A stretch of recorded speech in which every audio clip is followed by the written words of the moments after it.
अस्सलामुअलैकुम। आज का जो टॉपिक है बहुत ही ज़्यादा हटकर है और आप जब जानेंगे ये चीज़ तो आपको लगेगा oh my God, is that true. जब मैंने भी ये पढ़ा था तो मुझे यकीन नहीं हुआ था। तो चलिए आज का जो टॉपिक है वो स्टार्ट करते हैं। पीजीडी क्या होता है, पहले हम ये जानने की कोशिश करेंगे कि पीजीडी होता क्या है, इसको किसने इन्वेंट किया था। उसके बाद हम जानेंगे कि ये क्यों ज़रूरी भी है और क्यों जानेंगे कि इंडिया में ये इलीगल कर दिया गया। अगर बच्चा माँ की पेट में है और वो किसी जेनेटिक डिसऑर्डर यानी कि उसके दादा परदादा कोई जेनेटिक डिसऑर्डर से जूझ रहे थे, तो हम चाहते हैं कि वो बच्चा इस डिसऑर्डर से नहीं जिए, तो हम इस टेक्निक का भी हम हेल्प ले सकते हैं। अगर बच्चे मेल है, मेल में अक्सर देखने को मिलता है हीमोफीलिया, तो हीमोफीलिया जेनेटिक डिसऑर्डर है, तो वो मदर से बच्चे में आता जाता है, ठीक है, सॉरी फादर से बच्चे में आता है, तो उससे हम मुक्त करना चाहते हैं तो हम ये टेक्निक का इस्तेमाल कर सकते हैं। उसके बाद फिर हम देखते हैं कि अक्सर किसी फैमिली में लड़के की कमी होती है या लड़की की कमी होती है, तो हम देखते हैं कि बैलेंस उस फैमिली का थोड़ा डिफरेंट हो जाता है। फॉर एग्जांपल किसी के घर में 4 बेटी है तो वो बेटा की चाहत रखेंगे। अगर किसी के घर में सिर्फ बेटे हो रहे हैं तो वहाँ जाहिर सी बात है कि वहाँ बेटी की मांग ज़्यादा होगी।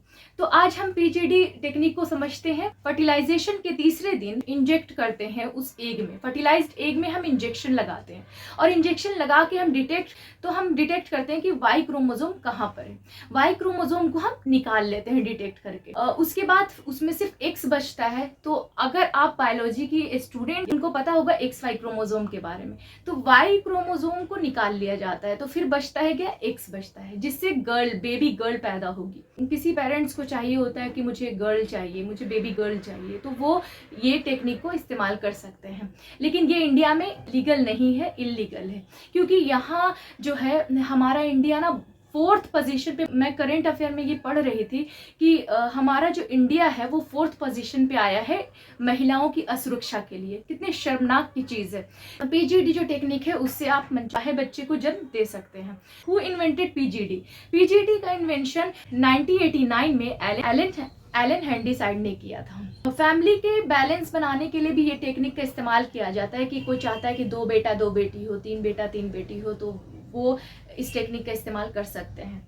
लेकिन यहाँ पर एक चीज आप जान लें, मदर के यूट्रस में अगर लड़का है तो हम लड़की कन्वर्ट कर सकते हैं। जैसे वाई क्रोमोसोम को हम लोग निकाल सकते हैं तो लड़की बन गई। लेकिन लड़की जब प्यूबर्टी स्टेज में आएगी तो वो इनफर्टाइल होगी, वो इनफर्टिलिटी की शिकार होगी। वो सेकंड वन है कि क्या हम लड़की को लड़का में कन्वर्ट कर सकते हैं? तो ऐसा पॉसिबल नहीं है, क्योंकि लड़की में डबल एक्स होता है। लड़के के लिए वाई क्रोमोसोम का होना बहुत जरूरी है, जिससे लड़की से लड़का नहीं बनाया जा सकता, लेकिन लड़का से लड़की बनाई जा सकती है।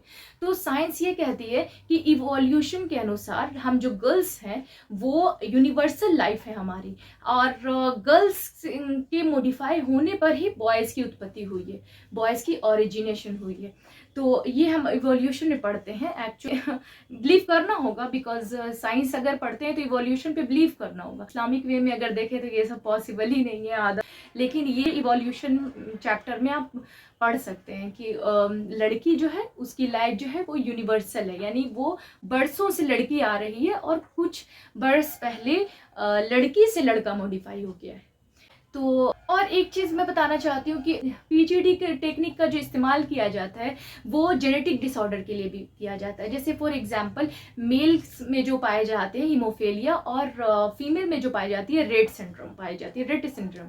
तो ये चीज़ कभी हम लोग सेल के द्वारा उस सेल को हम लोग पिक कर लेते हैं, डिटेक्ट कर लेते हैं और उस सेल को हटा देते हैं, जिससे हम जो आने वाली नस्ल है उसको जेनेटिक डिसऑर्डर से बचाया जा सके।